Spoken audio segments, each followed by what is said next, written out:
ฉันมองเธอ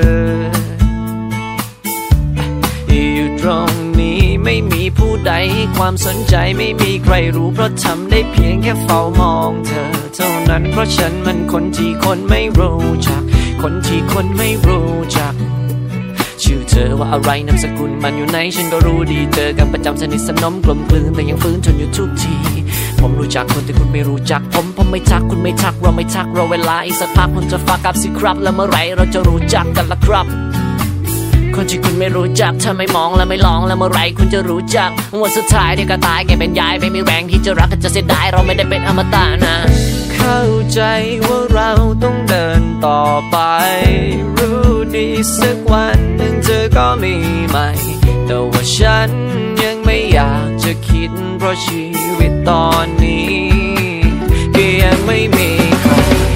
กลางคืนมันเหงาจนเช้าก็ยังไม่นอนจะรอเธอมาอ้อนคืนนี้นอนด้วยกัน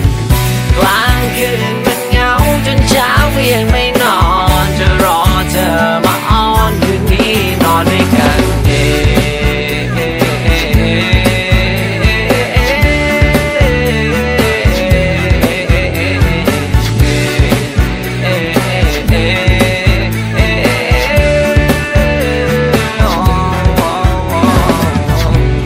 ในวันที่โหดร้ายก็มีแต่เธอช่วยปลอบเป็นปลายฝนต้นหนาวเป็นเช้าที่มีเมฆหมอกเป็นปลายทางของฉันเป็นฝันเป็นทางออกเป็นดอกไม้งามล้นคนไม้ปอง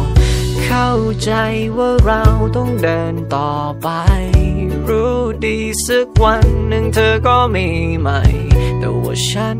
ยังไม่อยากจะคิดเพราะชีวิตตอนนี้ก็ยังไม่มีใครกลางคืนมันเหงาจนเช้าก็ยังไม่นอนจะรอเธอมาอ้อนคืนนี้นอนด้วยกัน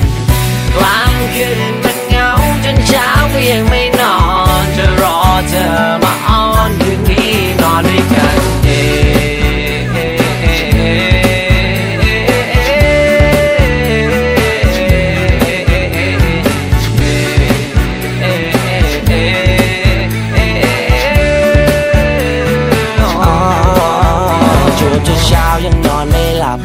คิดถึงโอ้โหเหงาจัดอยากจะรู้เธอเป็นหรือเปล่าตอนไม่ได้พบได้เจอได้กล่าวได้คิดถึงก็ดีเท่าไร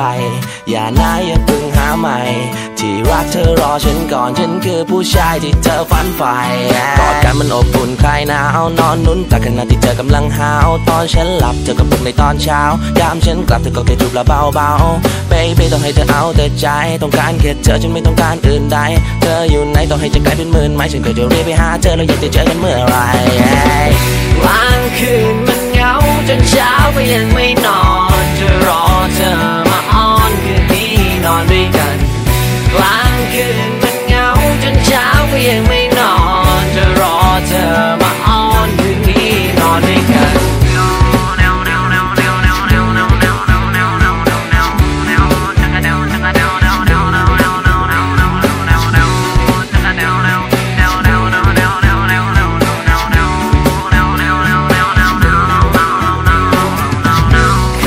ใจว่าเราต้องเดินต่อไปรู้ดีสักวันหนึ่งเธอก็มีใหม่แต่ว่าฉันยังไม่อยากจะคิดเพราะชีวิตตอนนี้ยังไม่มีใคร